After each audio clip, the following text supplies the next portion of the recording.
Barrado em uma nuvem de Tibete fábula, a Terra de Neves era um lugar desconhecido ao mundo, além das suas paredes de montanha. Por quase um milênio, contos exóticos sobre este povo extraterrano, no vasto platô abraçado pelas montanhas do Himalaia. Mas não é uma terra que entra de fora. Inacessível e remoto, o Tibete permanece um misterioso produto na imaginação ocidental. Quando as primeiras expedições de ocidentais entraram em uma terra proibida no final do século XIX, trouxeram de volta as primeiras imagens que o mundo exterior já viu. Eles são imagens que provocaram mais histórias fantásticas. Parecia que os ocidentais queriam acreditar na mítica Shangri-La, uma terra asiática temperada, protegida do exterior, governada por uma filosofia de compaixão e não violência, livre de dificuldades ou disputas. Se similar na filosofia, a realidade física de Tibete é muito mais complexa. A vida no mais alto planalto da Terra era um de contraste duro, um lugar onde as riquezas naturais eram combinadas com rigores inimagináveis. Este primeiro habitante foi um nômade que se adaptou lentamente às extremidades de alta altitude. Mesmo para essas pessoas ásperas, a 15 mil metros, seus olhos poderiam literalmente secar pela intensidade quebradiça do sol. Uma tempestade de granizo pode destruir uma temporada de trabalho em segundos. Sua história inicial foi marcada por ferozes guerras entre tribos e forasteiros. A expectativa de vida foi breve. Eles são pessoas com um agudo sentimento de impermanência e sofrimento da vida. Não é difícil entender por que os tibetanos, cujas condições externas eram tão severas e variáveis, vieram a procurar para dentro um sentimento de permanência e paz. O rei, que finalmente os uniu como um povo, também os queria unir na fé. Ele convidou um líder carismático da Índia, Padmasambhava, para trazer o budismo para sua terra. Os tibetanos tinham acreditado em uma série de divindades, tanto benevolentes quanto irritáveis. Superar a sabotagem dos líderes desta religião, conhecida como Bon, foi o desafio. Padmasambhava sucedeu ao misturar essas crenças com os ensinamentos do Dharma, ou escrituras budistas. Em vez de expulsar as divindades, ele as reformulou criativamente como guardiões e símbolos do ensino budista. O resultado é um híbrido budismo único na Himalaia. Os rituais e imagens de luxo de sua anterior fé permaneceram no exterior, mas os ensinamentos do budismo lentamente reivindicaram a mente dos tibetanos. Eles vieram a abraçar a visão budista da vida como um fluxo contínuo de morte e reencarnação, um ciclo no qual o nascimento humano representa uma oportunidade preciosa para fazer as escolhas morais que determinarão o destino de um homem na próxima vida. Reencarnação em um reino inferior da existência para outra vida humana. Ou, finalmente, para o Nirvana, um estado de liberdade do sofrimento da existência física. Essas crenças mudaram o sentido moral tibetano. O sistema social e a aristocracia passados permaneceram, mas as novas crenças infundiram esse sistema uma nova benevolência. A não-violência e a compaixão uns com os outros e com os forasteiros era o novo padrão, e o grau em que os tibetanos integraram essas crenças em suas vidas cotidianas cresceu para ser a assinatura de sua cultura. Acumular mérito e purificar ações negativas passadas para garantir um bom renascimento tornou-se parte do ritual diário. As peregrinações a lugares sagrados incluíram milhares de prostrações, uma colocação simbólica do ego individual. Orações foram inscritas em bandeiras e coladas em longas filas para tremolar sobre casas e templos, a mensagem de esperança para a libertação de todos os seres terrenos, para ser transportada no vento por todo o mundo. Recitar orações foi acompanhado pela constante rotação das rodas de oração, um símbolo de boa vontade e bondade amorosa que girava para fora para todos os seres. A vida gira literalmente em torno de suas crenças.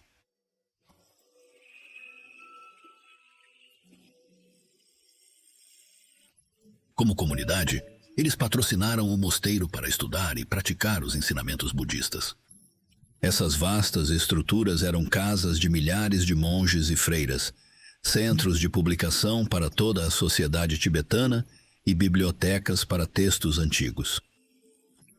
Ao contrário das formas mais ascéticas do budismo, a versão tibetana abraçou as artes e ciências como ferramentas para compreender o infinito. Drama, música, arte, astronomia, filosofia e medicina foram todos ensinados nos mosteiros. No auge da civilização de Tibetã, os mosteiros tinham mais de 6.000, com 1 em cada 6 tibetanos se tornou parte da vida monástica. O estudo começou nos primeiros anos. Ganhar o equivalente a um doutorado poderia exigir 20 anos ou mais. Os monges se tornaram os guardiãos do conhecimento de toda a sociedade de Tibete, e o fio de todas as gerações é uma tradição de discípulo. Um professor ou lama, passando os ensinamentos para monges que, por sua vez, se tornaram lamas.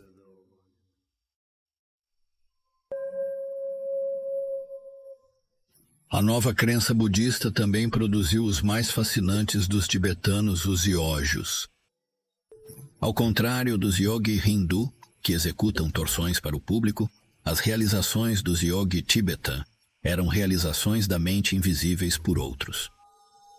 O yogi tibetã era um monge ou leigo que, tendo estudado os ensinamentos do Buda como um estudioso, queria experimentar realmente a sua promessa dentro de sua própria mente, um estado de existência chamado iluminação. Para os aspirantes de yogi, obter um convite significa obter uma visão terrena da bem-estar do nirvana através de exercícios mentais e físicos intensivos, em cavernas ou cabanas remotas. Seus objetivos são subir acima do sofrimento do samsara, ou da vida física, e descobrir a natureza mais pura da consciência em sua busca. Os retiros de meditação podem durar anos. Durante séculos, os tibetanos veneraram esses yojis como as pessoas mais místicas da sua sociedade. Eles apoiaram sua busca pela iluminação, fornecendo comida, roupas e moeda aos mosteiros. Os yojis inspiravam com a esperança de liberdade do sofrimento físico ser alcançável.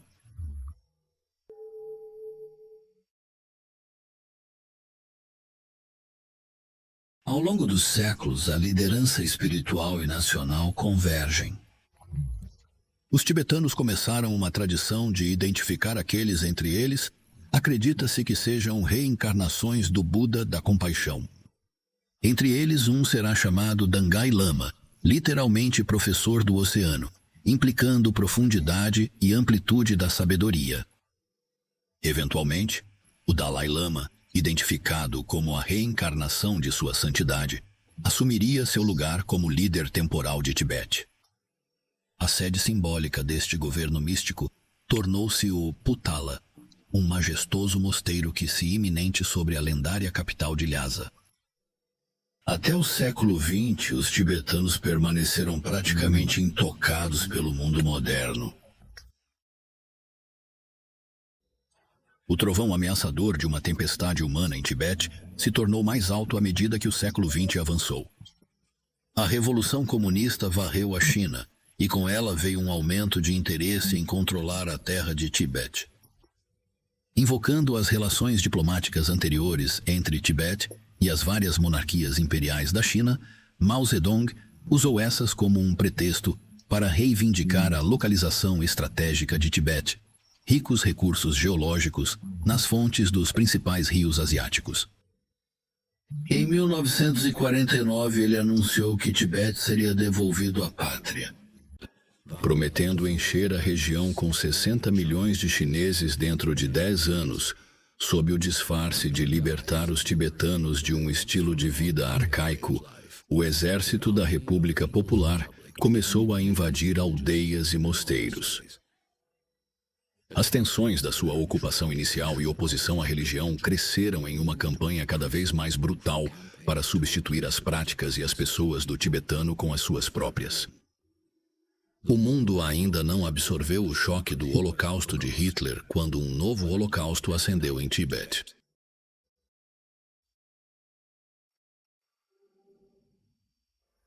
O grau de destruição é difícil de entender ou comunicar. Quando a invasão varreu o seu país, os tibetanos que proclamaram lealdade ao Dalai Lama foram presos, torturados ou mortos, muitas vezes de maneiras extremamente horríveis. Mais de 1 milhão de tibetanos perderam a vida, 1/5 da população. Todos os 6.000 mosteiros, exceto alguns, foram destruídos. Fogueiras feitas de suas bibliotecas, zombaria feita de suas obras de arte e ícones.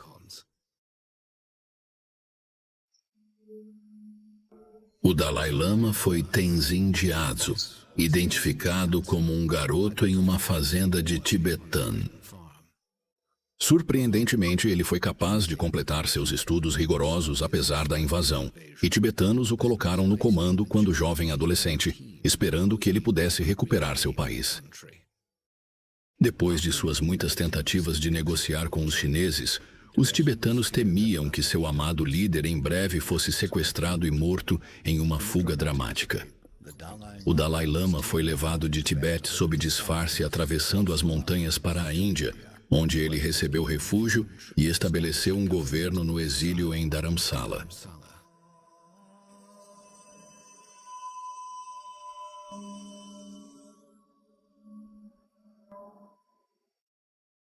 A crueldade chinesa aumentou nos anos seguintes à fuga do Dalai Lama, levando a uma inundação de tibetanos seguindo sua santidade para a Índia em busca de refúgio.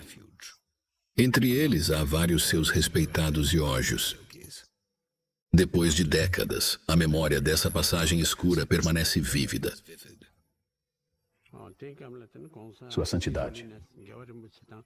Depois de Sua Santidade, o Dalai Lama partiu para a Índia. Então, a luta de classes e a purga começaram e todos aqueles que tinham nome, fama ou prosperidade foram purgados.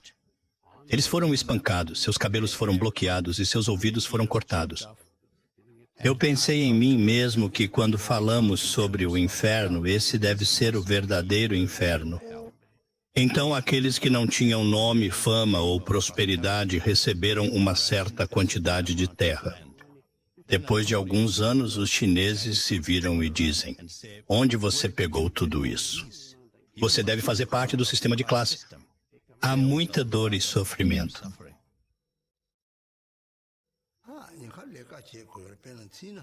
Eu estive na prisão chinesa há quase 20 anos. Na prisão, em vez de dormir, eu me sentava e meditava conscientemente, uma prática que me deu força e resiliência. No domingo, todos devem dormir e ficar quietos, e eu fingirei que estou dormindo. Mas na minha mente, eu meditarei e recitarei silenciosamente o mantra.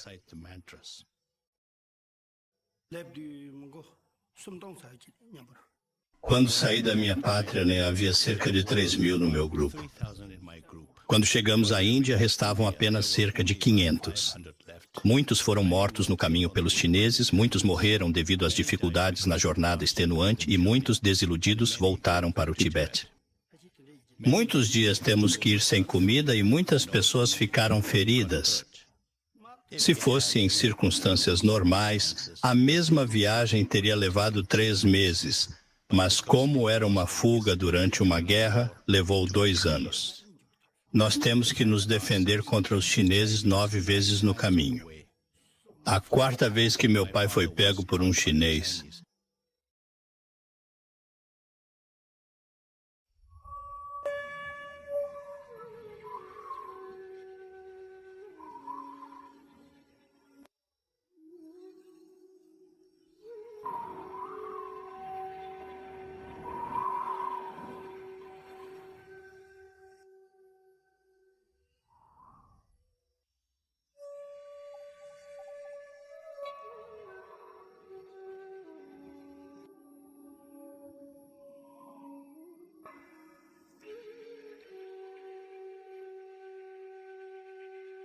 Oh,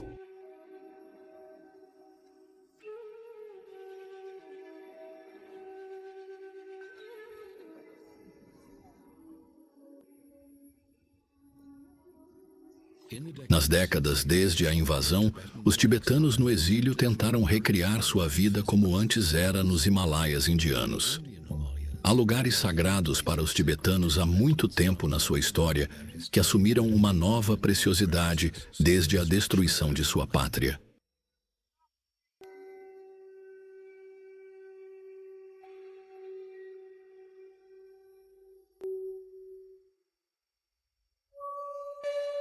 Eles também estabeleceram novos mosteiros, escolas e comunidades de refugiados em toda a Índia.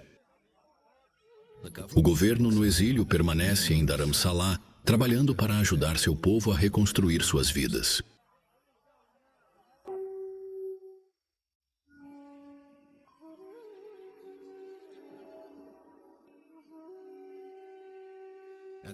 No centro de suas esperanças, Sua Santidade, o 14º Dalai Lama, continua. Nas décadas que se passaram desde que fugiu dos chineses, ele alcançou o que seus antecessores nunca imaginariam. Reconhecimento mundial é um dos estudiosos, declarações e humanitários mais extraordinários de um momento difícil.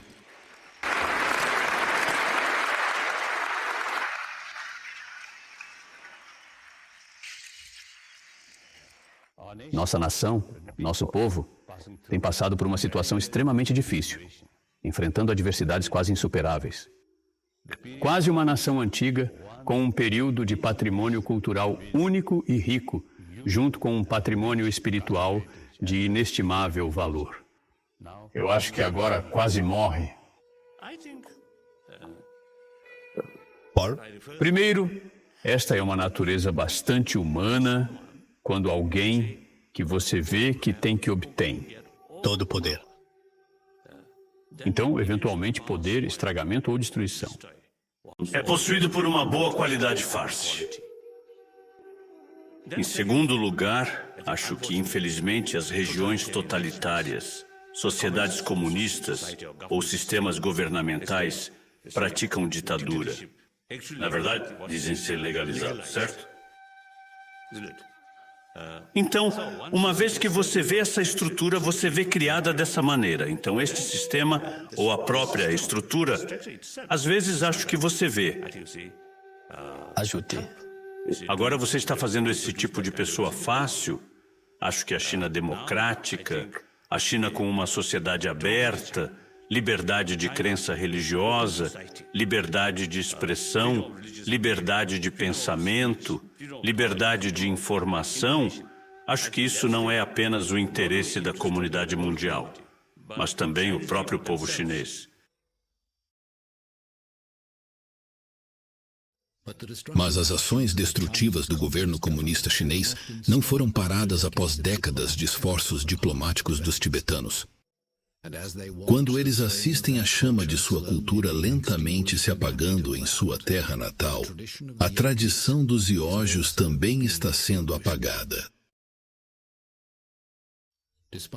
Embora exista mosteiro e monges no exílio, o ambiente cultural completo que produziu os mestres da mente do passado não existe mais sem as linhagens ininterrompidas do ensino de yoga, sem o vasto tempo para passar anos em retiro isolado, livre de distrações terrenas.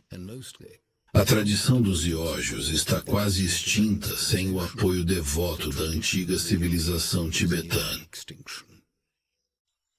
Uma vez as pessoas mais reclusas do mundo, eles estão se apresentando agora com franqueza sem precedentes para preservar seu legado de 1000 anos de vida. Entre nós estão os últimos dos mestres yogias de Tibete.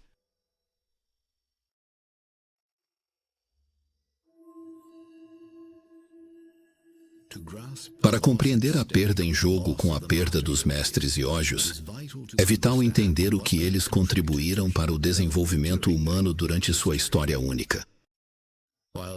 Enquanto os pensadores mais avançados do Ocidente desenvolveram as ciências físicas para melhorar o estado externo da humanidade, os yogis desenvolveram uma ciência da mente para melhorar o estado interno da humanidade.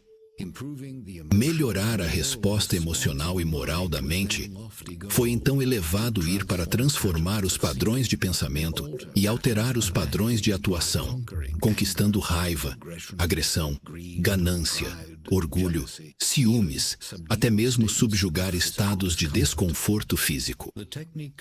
As técnicas que desenvolveram para alcançar esses resultados estão sendo reconhecidas e afirmadas pelos estudos ocidentais sobre cérebro e corpo.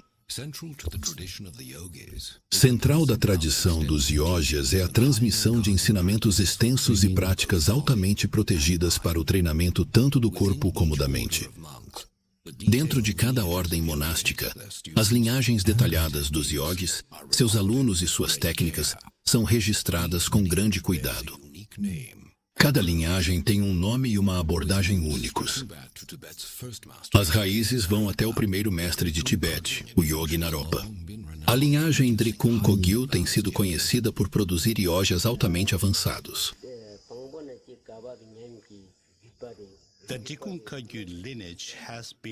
A linhagem continua a funcionar sem qualquer tipo de quebra ou qualquer tipo de adulteração entre os dois. Isso começou desde o fundador da linhagem até hoje. Quando olhamos para trás, havia tantos yogis altamente considerados e altamente concebidos. As bênçãos são passadas de um mestre para outro até hoje. É nossa especialidade. Penso em Shana, em como dizer que você é benéfico para sua mente. O acadêmico é apenas conhecimento. Talvez você se torne professor, ensine os termos, e isso é uma coisa. Mas o praticante, você recebeu algumas bênçãos. Se não tiveres esta bênção neste Linister, não podes ter certo poder para me beneficiar. Alguém que não vá para a escola acadêmica, mas sua prática, ele certamente abriu sua sabedoria. Ele também conhece outras pessoas. Como eles precisam se beneficiar, ele saberá.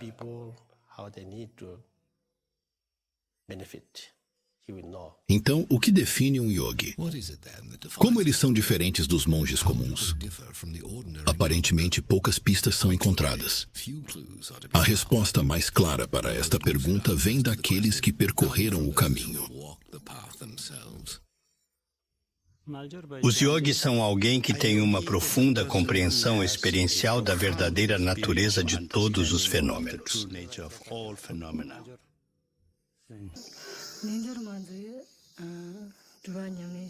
Yogini é o praticante que faz retiros extensos e aquele que ganhou uma compreensão experiencial dos ensinamentos. Portanto, deve ser alguém que não apenas recebeu a ordenação, mas também fez um grande retiro. Yogi significa alguém que entra no Dharma ou ensinamentos budistas, e depois aquele que faz a prática que é sobre a mente, treinando a mente para estar sempre à vontade, sempre em paz. Essa é a definição de yogi.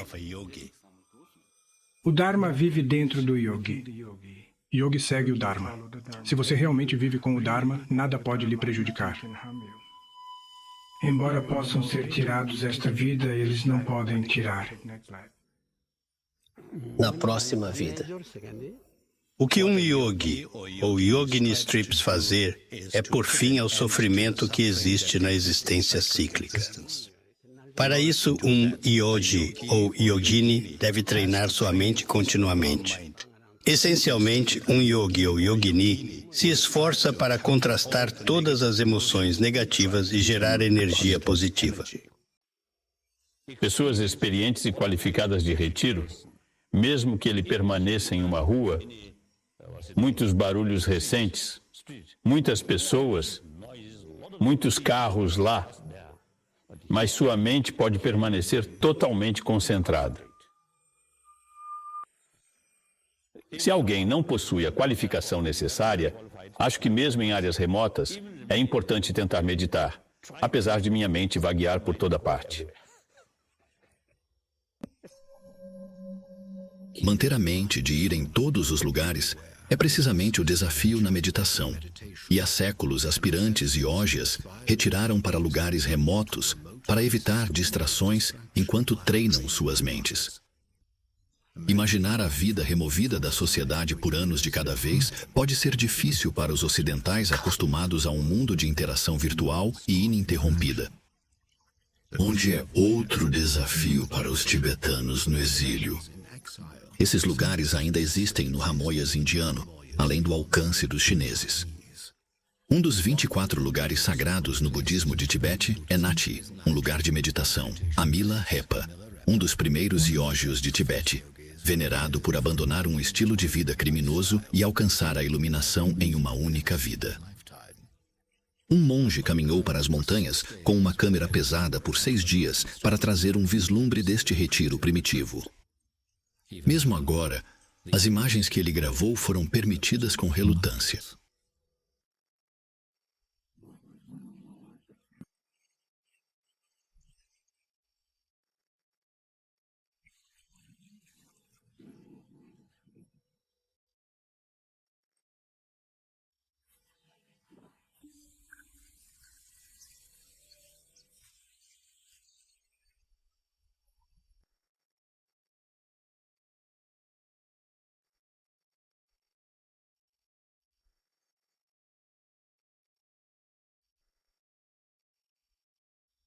Se a noção de buscar a iluminação parece vaga ou inescrutável, o caminho do yogi é de fato bastante específico.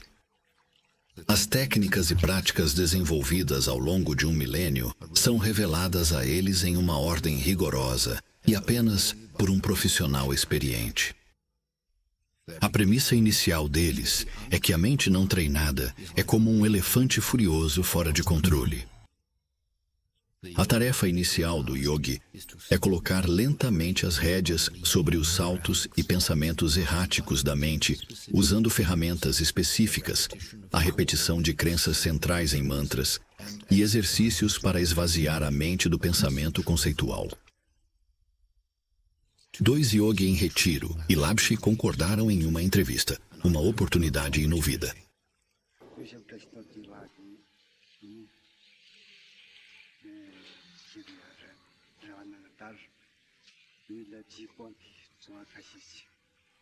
Você foi até Lapshi enquanto eu participei de um retiro por alguns dias? Esta é uma coincidência auspiciosa. Algo assim só pode acontecer por causa de conexões passadas e aspirações de oração. Miller Ripper foi em um retiro muito longo em Lhasa e alcançou a iluminação através da prática de Dumo. Ele deixou várias pegadas nas rochas de Lapshi que atraiu muitos peregrinos.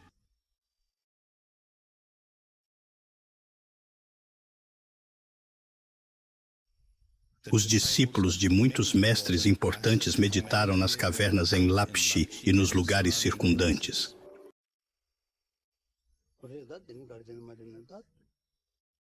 Depois de muitos anos repletos de expectativas e preparativos, estou finalmente aqui para retirar com a permissão de Sua Santidade. Retire I concluiu que a constituição física de um ser humano, especialmente é um grande, obstáculos, praticantes sérios. Eu vim, percebeu. A única maneira de remover esses obstáculos é isso, obter o domínio. Através dos 5 elementos para que minha prática não o faça. Tem que ser. Depende do sustento e da saúde. Eu li a história da vida do rapper Miller. Isso me afastou totalmente de tudo. Eu estou ansioso para realmente dominar isso. 6 yogas, Naropa. E segredos. Prana, Nadi e Bindu, os 3 principais componentes que são importantes na prática. Yoga.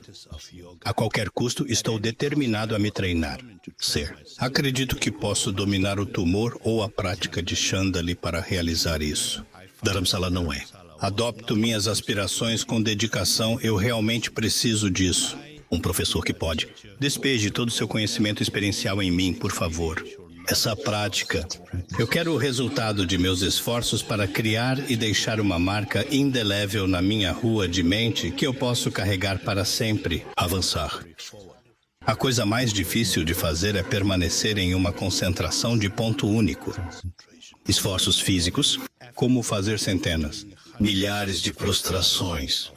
E esforços de fala como recitação. Os mantras não representam problemas, porém controlar a mente é um desafio significativo.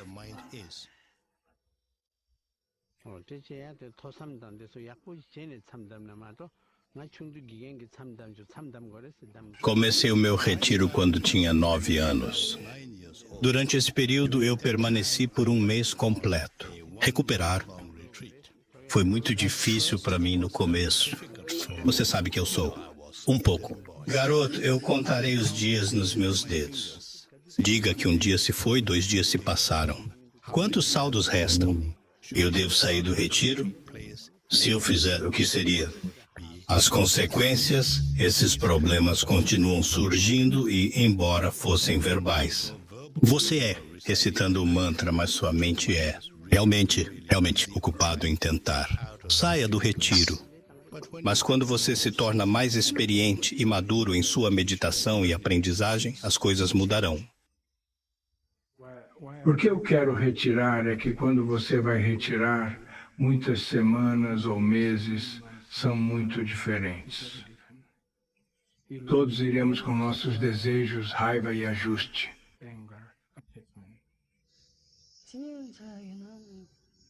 Aos 17 anos entrei no mosteiro. Desde aquele dia até hoje, tenho trabalhado no mosteiro por 2 anos. Além disso, dediquei todo o meu tempo, desde os 17 anos, a retiros e meditação sem interrupção. Durante os retiros, não há tempo para dormir. É uma caixa específica. Fizemos e nós? Sente-se na cruz. Pegue as pernas dentro. Ei, nós nos sentamos nessa posição, seja dia ou noite, podemos dividir nossa prática em 4 fases de tempo e nesse tempo podemos. Descanse mais. Nós não conseguiremos. Estaremos prontos em breve. Continue sentado nessa posição o tempo todo.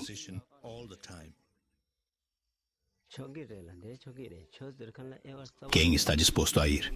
Se recuar, essa pessoa não é nenhum monge ou leigo. Todos são bem-vindos. A dispensação do ensino do Dharma é como a corrida do sol. É isso para que todos possam aproveitar. O trabalho, um mestre de retiro, é orientar tudo isso. Quem está explicando ou discutindo os ensinamentos relacionados? Retirada especial? Isso é sobre quantas sessões uma pessoa de retiro deve fazer durante o curso. O que é um dia? Um pouco. O que visualizar? Método de meditação. Como uma pessoa deve fazer uma citação obrigatória? O quê? O caminho bem estruturado para essa prática específica é assim detalhado. Esse tipo de coisa é uma? O mestre do retiro guiará aqueles que estão em retiro. Uma vez que você saiu do retiro, 3 anos, 3 meses, 3 semanas e 3 dias. Você é outra pessoa.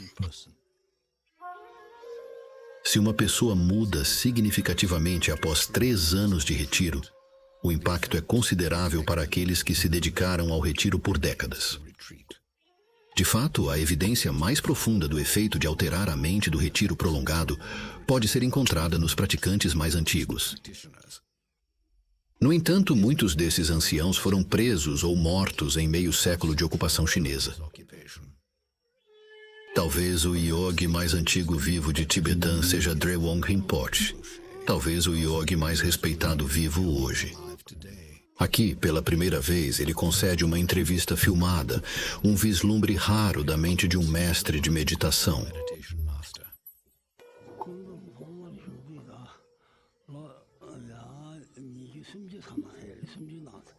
Agora, eu medito há muito e continuo a praticar.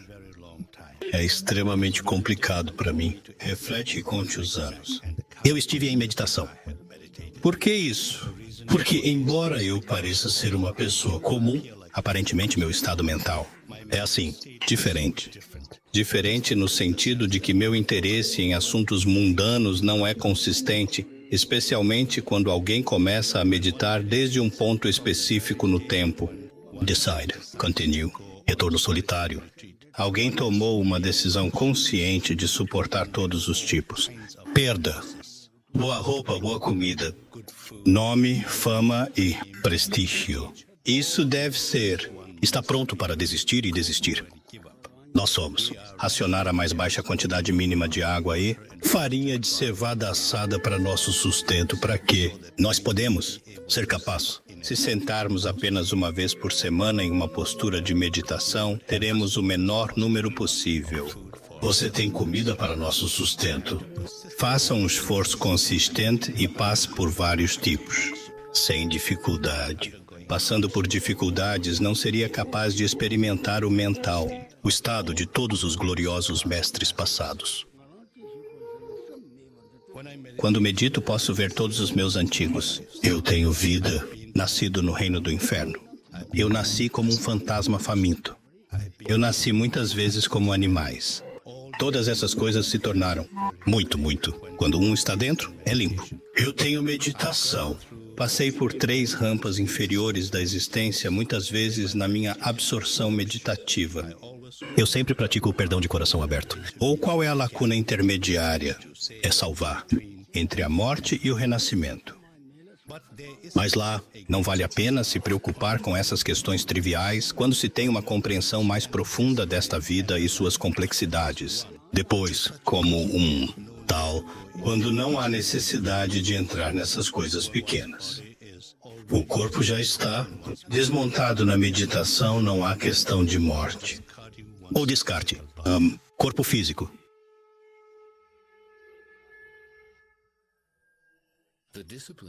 A ligação disciplinar torna então uma ferramenta poderosa por si própria, permitindo ao praticante tornar-se consciente das energias sutis do corpo, então dominá-las através das posturas respiratórias e físicas conhecidas como yogas. A medicina ocidental moderna documentou os poderes mentais desses mestres de meditação. Uma dessa prática, o tumo, foi desenvolvida para gerar calor corporal nas cavernas geladas de Tibete.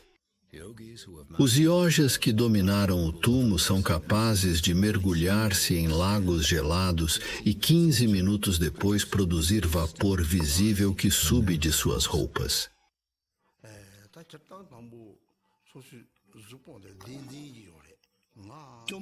Tumo é um ensino que é rigoroso e não um que é livremente dispensado.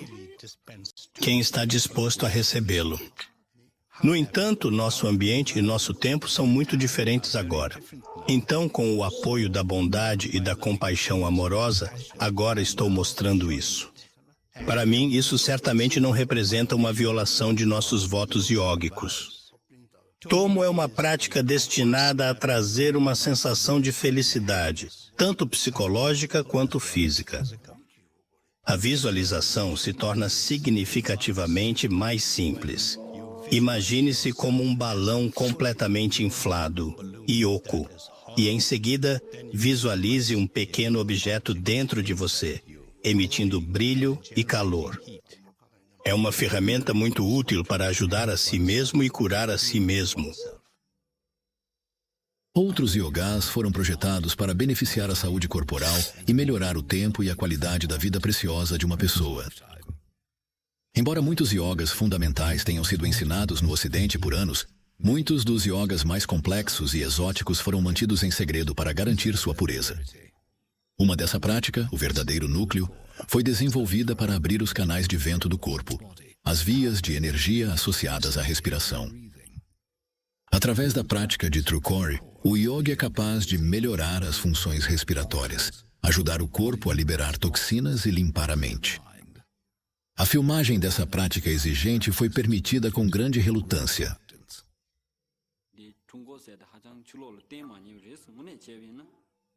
Para aprender isso completamente, leva pelo menos 2 anos, mas então você não pode deixar. Você deve praticar o tempo todo. A menos que eu esteja viajando, faço esse exercício 2 horas por dia. Neste momento, eu tenho um pedido a fazer. Esta é uma prática extremamente secreta, então devo solicitar que você aconselhe o espectador a não tentar me imitar. Se eles fizerem isso, existem perigos para sua saúde e bem-estar. Como isso é tão segredo, devemos aprender com um professor específico que pode dar o ensino completamente do começo ao fim.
Nenhum.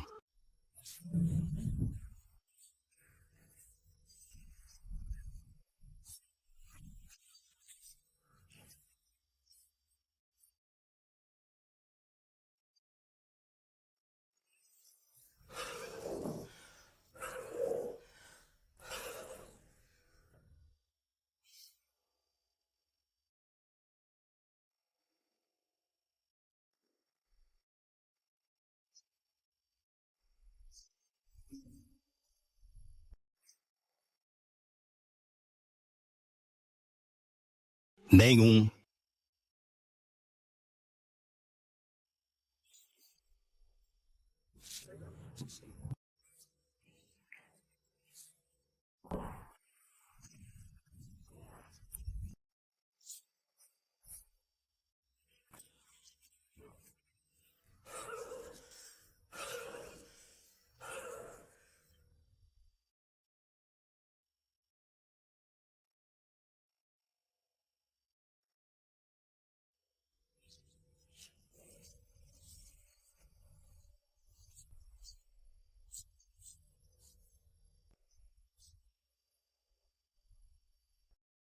Nenhum.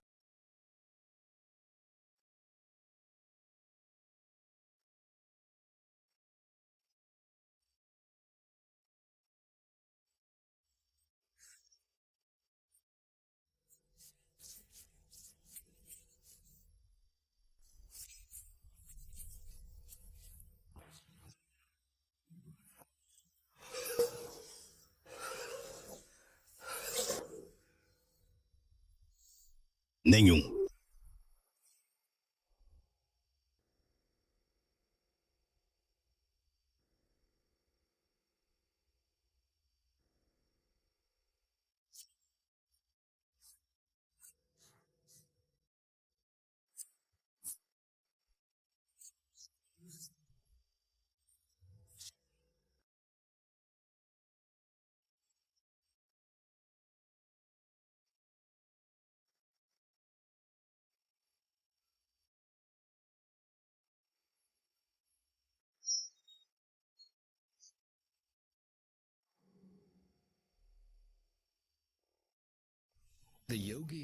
O yogi que passou anos praticando e ganhou um alto grau de domínio sobre mente e corpo, disse que alcançou um alto nível de alcance para se tornar um ser altamente realizado.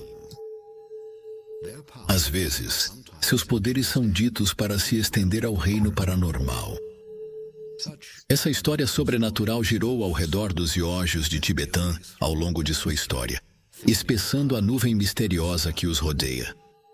A prática de comunicação telepática e controle de matéria mental continua sendo relatada por mestres avançados atualmente. Você está prestes a libertá-lo totalmente. Os Yojos altamente conscientes podem, é claro, mudar a situação. Existem muitos casos em que seres altamente conscientes alteraram desastres naturais. Um exemplo notável é quando soldados chineses invadiram um mosteiro, mas foram impedidos por uma mudança repentina no clima, visibilidade extremamente baixa e uma tempestade de granizo, tornando impossível alcançarem o mosteiro. Existem tantos casos diferentes, muitos para narrar.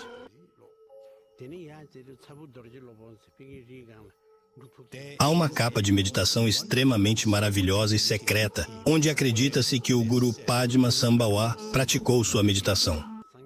Eu fui lá quando era apenas um jovem garoto, contudo possuía uma grande devoção interior. Ao fixar meus olhos na caverna, senti um desejo profundo de orar ali.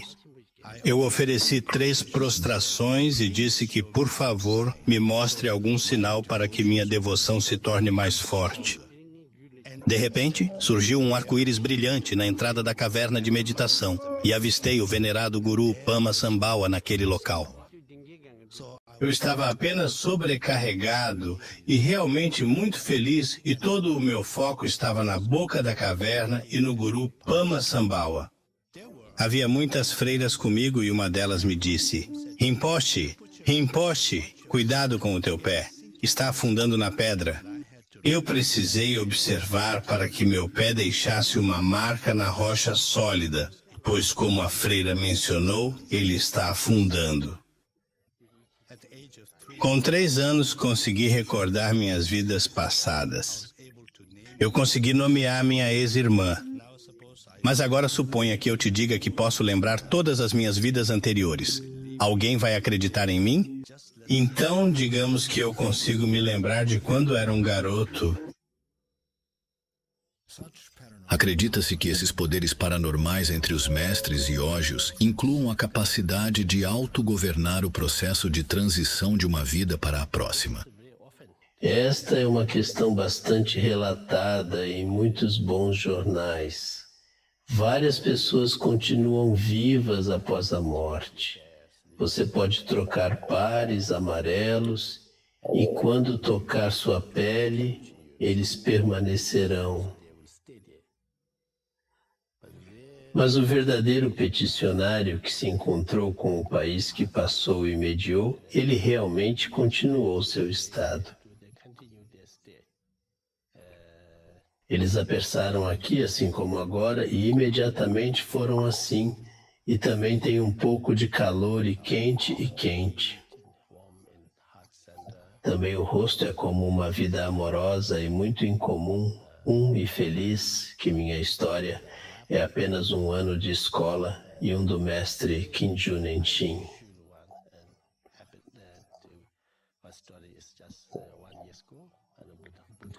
Então ele ficou mais de um mês, e eles nunca mudaram.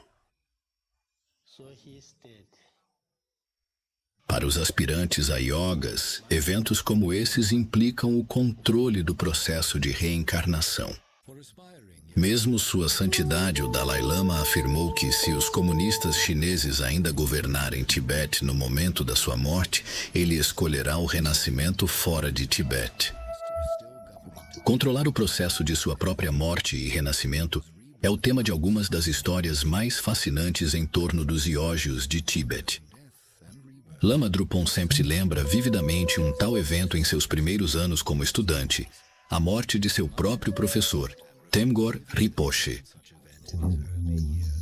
Este é o meu professor. Ele convidou todos os alunos. Ele disse que ele morreria sem doença. Nada de sinal de morte, nada. Ele geralmente se levantou para fazer seu par. Ele disse ao até que ele faça um bom chá, e depois faça um bom chá até que ele esteja satisfeito. Ele mencionou que todos esses pares juntos chegaram ao estado de conclusão e então disse que era o momento de eu morrer. Como uma bala adormecendo, ele colocou a mão direita sob o queijo e deitou-se para olhar para cada pessoa que você conhece. Ele está fazendo um par para cada pessoa beneficiar no futuro. E ele morreu. Contar histórias como estas, revelando de fato qualquer técnica, tradição ou experiência para alguém que não completou o treinamento iógico, foi uma vez uma violação de votos iógicos ao extremo sigilo. O motivo é preservar a pureza dos ensinamentos. O receio é que, fora do contexto adequado, as formas exóticas de yoga e meditação possam se transformar em um espetáculo centrado no ego. Aos olhos dos anciãos, a abertura que está ocorrendo agora é vista como um risco significativo. Quando a sua eminência Drewang Rinpoche foi perguntada sobre o corte de seu cabelo, uma prática que significa a preparação para a morte de um yogi, ele demonstrou a evasiva obstinação típica de um yogi sob um arco rígido.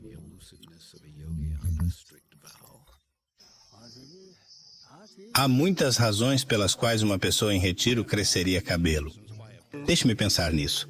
Sim, há muitas razões pelas quais as pessoas cresceram o cabelo. Vamos deixar isso de lado, certo? Diversas coisas me ocorreram. Isso se resumirá a enganar as pessoas.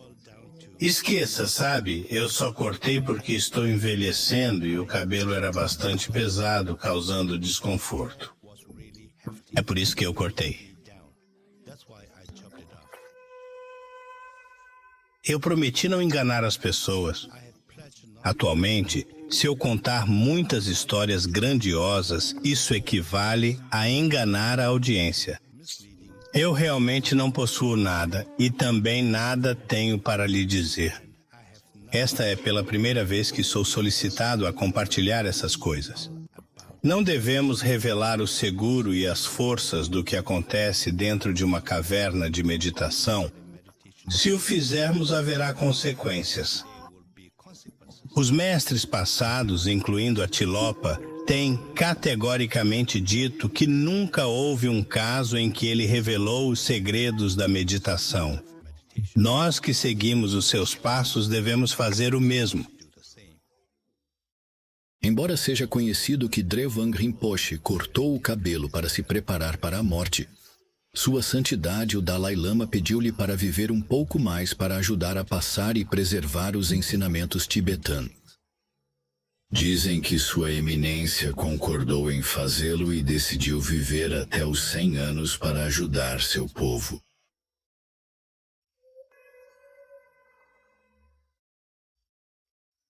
Além dos feitos de controle mental, físico ou até mesmo sobrenatural, talvez a realização mais impressionante dos yogis tibetanos seja manter uma postura de compaixão e paz através de 2 séculos de perseguição. Os ensinamentos de amar seus inimigos e orar por aqueles que vos perseguem são familiares no Ocidente, mas são, poucos argumentarão, entre os mais difíceis de praticar. Os céticos podem apontar que os sentimentos de amor e paz podem ser facilmente gerados quando você está sozinho em uma caverna, mas não quando você está lidando com o conflito humano inerente à vida real. No entanto, as afirmações dos iógios de Tibetã foram colocadas ao teste extremo no Holocausto chinês. Como uma pessoa pode manter compaixão diante da crueldade bruta? Alguns geralmente antigos, o texto afirma ou diz que o inimigo é o melhor professor. Agora, um exemplo é um velho monge que no mosteiro de Namgyal, um monge do mosteiro de Namgyal. Agora ele passou quase 18 anos dentro do infame Gulag chinês, após um período de 59 anos de idade. Então, eventualmente, ele foi libertado do campo de trabalho e se juntou a mim em sua busca por uma nova vida. Então, um dia, Perguntei casualmente sobre sua experiência no Gulag. Então ele me disse algumas vezes que enfrentou algum perigo. Então eu perguntei o quê? Que tipo de perigo? Eu pensei que a vida dele era perigosa ou algo assim. Então ele me respondeu: perigo de perder compaixão com os chineses. Portanto, como praticantes dedicados, nos esforçamos deliberadamente para manter uma atitude compassiva com nossos inimigos.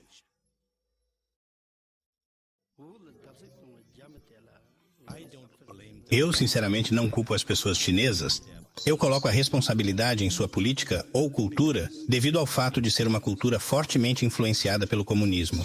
A cultura é culpada, não as pessoas, de acordo com as características dos seres sansáricos, ou seja, das pessoas comuns e leigos.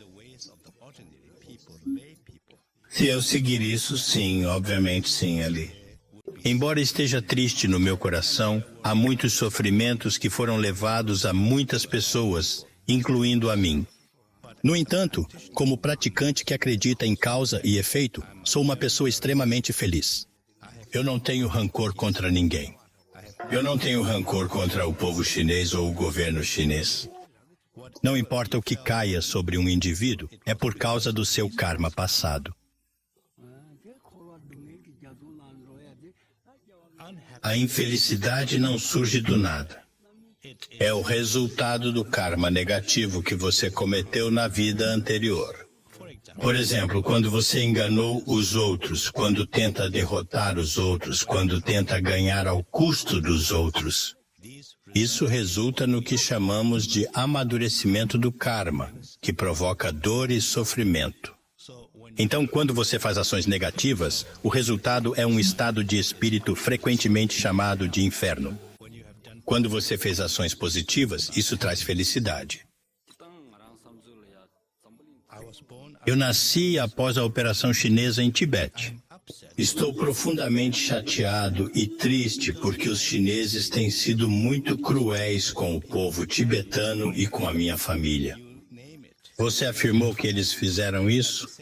Ao mesmo tempo, eles destruíram um grande número de mosteiros em Tibete. Talvez seja porque eu ainda sou jovem e minha prática ainda não seja forte o suficiente. Talvez seja por isso que eu estou chateado com os chineses. Antídoto para conquistar emoções negativas muito fortes, recorreríamos a fazer a meditação de postura Vipassana 7 vezes. Há diferentes energias eólicas dentro de uma pessoa humana. Em uma postura, o vento que permite a excreção de resíduos entra no canal nervoso central, eliminando certas emoções negativas. Quando você alarga os ombros e se sentará ereto, os nervos ou veias relacionados ao vento entram e se livram da ignorância. Quando seu pescoço está levemente inclinado para baixo e a ponta da língua toca a paleta, o vento relacionado ao fogo entra e dissipa o desejo. Quando você abaixar o olho um pouco para quase ver a ponta do nariz, o espaço relacionado entrará e se livrará do orgulho egocêntrico. Quando você se sentar cruzado pernas e permanecer em uma única concentração pontuada, então relacionada à água, entraria e ajuda a se livrar do ciúme. Essas posturas são um bom método de se livrar de algumas emoções negativas. Nossas novas gerações de tibetanos criaram exclusivamente no exílio, imersos na cultura contemporânea, mostrando a disciplina e compaixão de seus anciãos. Evidências de erosão cultural estão aparecendo entre os jovens tibetanos no exílio. Protestos e manifestações violentos são cada vez mais frequentes nas cidades de refugiados. Alguns começaram a questionar a abordagem pacifista de seus líderes.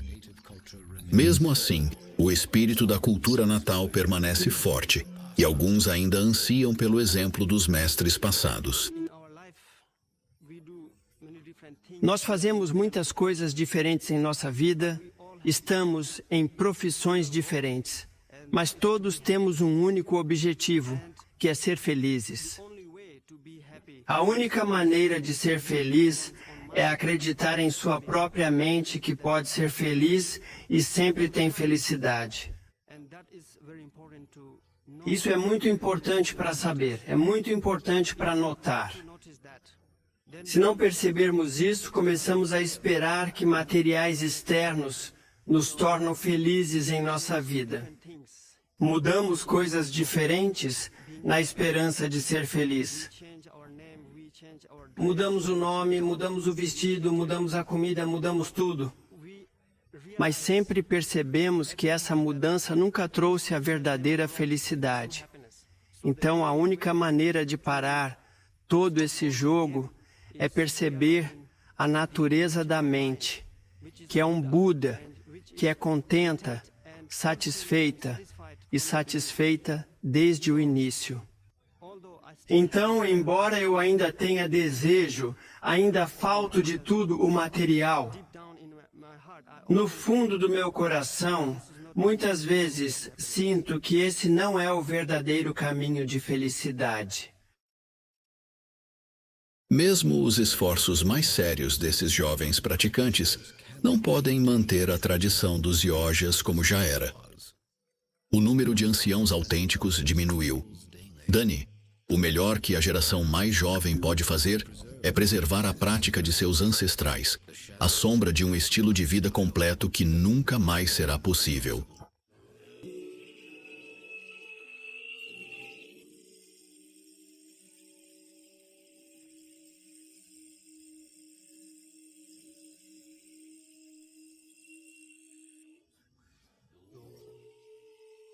Esta observação de Sua Santidade, o 14º Dalai Lama, aponta para a ironia do Holocausto chinês. Os chineses que pretendem destruir a cultura tibetana, na verdade, a expulsaram com sucesso para o mundo. Isso é visto em um fenômeno iniciado logo após a invasão e continua hoje. Os mestres yogis de Tibete, que já foram os mais reclusos do mundo, começaram a migrar para o oeste. À medida que a esperança de recuperar sua terra natal desaparece, movem-se para estabelecer templos e centros de ensino. O budismo está se desenvolvendo no Ocidente. Então nós Temos centros da América do Sul, do Chile, a América do Norte ao Canadá, e também temos países bálticos, e nós na Ásia Central talvez tenhamos mais de 40 centros. Então também devemos orientar adequadamente o ensino budistas. Você entende, a situação atual no Tibete é muito complicada e tem sido por muitos anos. Mas a partir disso, temos tantos professores e exemplos maravilhosos que vieram para os Estados Unidos, a Europa e diferentes países para nos dar o budismo. Um dia, Sua Santidade Kalama me chamou e disse: "Bem, é hora. Agora é hora de sair de retiro e agora chegou a hora de beneficiar todos os seres." Ouvido esse conselho, terminei meu retiro e deste dia até hoje visitei tantos países e ensinei inúmeros números de pessoas. É absolutamente como Sua Santidade disse, beneficiei tantas pessoas e continuo a ser forte. Atualmente, desde que cheguei aos Estados Unidos, já se passaram 5 anos. O trabalho de todos os praticantes de Dharma é ajudar outros seres. Em países como Índia e Nepal, existem muitos lamas e ensinamentos estão prontamente disponíveis para a população. E este caso não se aplica nos Estados Unidos e outros países ocidentais. O ponto principal do ensinamento é a geração de bondade e compaixão amorosas. Espero ajudar as pessoas nos Estados Unidos e ensiná-las a amar e compaixão. Arizona. Tornou-se o lar de um centro desse tipo. Uma instalação em crescimento onde Tibetan Yogi Gauche e Rinpoche guiam os ensinamentos. Agora, onde estavam as residências de adobe dos americanos nativos? Aglomerados de cabanas de retiro, templos e salas de ensino abraçam o terreno acidentado do Vale do Chino. Neles, reúnem pessoas de todas as esferas da vida ocidental, de muitas tradições de fé lá, para aprender que sabedoria esse povo antigo pode ter para uma sociedade moderna cansada. Bem, acho que a sociedade geral agora tem tantas influências que são bastante superficiais. Embora teoricamente tenhamos muito tempo extra, acho que as pessoas estão descobrindo que as diferentes distrações e coisas que fazem não são particularmente significativas para elas. Então eles estão procurando outras coisas para dar significado à vida. Aqui vemos toda a tecnologia, vemos todos os ricos, temos todo o dinheiro, podemos o que você quiser, comida, chinês, todos esses diferentes que você pode obter. Mas logo as pessoas perceberam que ter materiais e tecnologia não responde suas questões interiores e não chega ao objetivo final. Portanto, eles têm algum tipo de espiritualidade, eu diria que a sociedade humana, que o amor e a compaixão são a única maneira de trazer paz e felicidade. Gershon e Piche ensina paciência muito, como se seus piores inimigos fossem seus maiores professores, porque eles te ensinaram paciência. Eles te ensinam paciência. Quando eu estava em casa durante a escola, como se eu tivesse um vizinho de 2 anos ao lado, ele sempre me deixou nervoso. Então, como se me desse muita paciência para praticar. Se eu tiver um dia ruim, isso me faz pensar no meu dia ruim e refletir no meu dia ruim. Há uma parte que você deve fazer todas as noites. Como se você pensasse em 2 coisas que fizeste mal naquele dia e tentasse consertá-las no dia seguinte. Então você pensou em 2 coisas que fizeram bem naquele dia e tentou fazê-las no dia seguinte. Eu acho que é muito ruim. É muito triste que estamos perdendo iojos e perdemos alguém que pode nos conectar com nossa própria natureza iluminada. E de outro ponto, os mestres que vieram aqui e vêm para outros países podem ensinar outras pessoas e não era possível antes, e até mesmo há tantas pessoas que não pensariam no budismo até que conhecessem mestres que vieram. Olhando para nossos lamas que temos como Sua Santidade Dalai Lama e muitos maravilhosos lamas ocidentais, quando você os olha, você tem um verdadeiro sentimento de que eles realmente têm algum tipo de paz interior. Se pudermos receber esses ensinamentos dos yogi e colocá-los em prática em nossas próprias vidas, essa é a maneira de salvar. Esta é a única maneira de salvar a linhagem dos yogis tibetanos. Eu acho que essa é a coisa mais importante. Sim.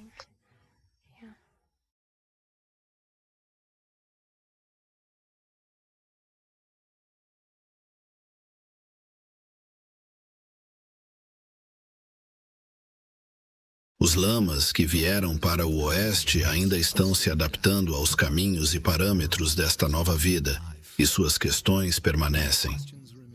A filmagem e o compartilhamento de técnicas levarão a abusos? Vão autoestilados lamas e praticantes falsos explorar o interesse ocidental no budismo tibetano e enganar as pessoas? A forma de sua fé está destinada a dissolver nos caminhos do Ocidente?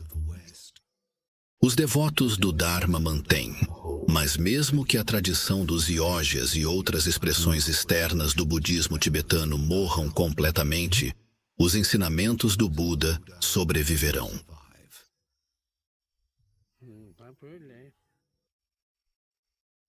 Por causa da ocupação chinesa, é extremamente difícil ter a mesma quantidade de iojos chegando dentro ou fora do Tibete. O número de iojos definitivamente diminuiu e é difícil ver se teremos a mesma quantidade no futuro.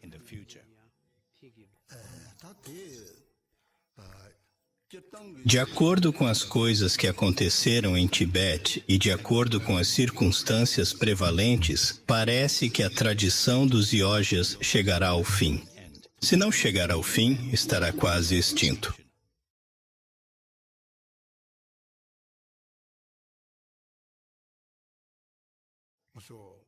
No entanto, estamos muito confiantes de que sempre que o progresso dos ensinamentos budistas diminui, haverá uma recuperação proporcional. Então, nesse sentido, tenho confiança de que nos recuperaremos dele. O budismo tibetano crescerá em seu novo lar. E é interessante questionar se pessoas que não enfrentam as dificuldades diárias dos tibetanos nativos, principalmente ocidentais acostumados ao conforto material, abraçarão plenamente uma filosofia fundamentada na fuga do sofrimento terreno. Ou o sucesso material deixou um vazio suficiente para levar a mente ocidental para dentro para obter conforto? Mesmo para aqueles que procuram seguir o exemplo dos anciãos tibetanos, o ambiente humano é drasticamente diferente. Eles estão trabalhando para treinar suas mentes, manter a meditação intensiva e manter a compaixão disciplinária por seus companheiros humanos, não em enclaves protegidos, mas enquanto vivem e trabalham na sociedade frenética de 24 horas. Pode qualquer filosofia da compaixão e da não violência ser praticada com sucesso no cadinho da vida moderna? Atualmente, as respostas para essas questões continuam tão enigmáticas quanto as mentes dos mestres iógicos, os últimos remanescentes vivos de uma civilização antiga que está desaparecendo, os artefatos humanos do Tibete de outrora.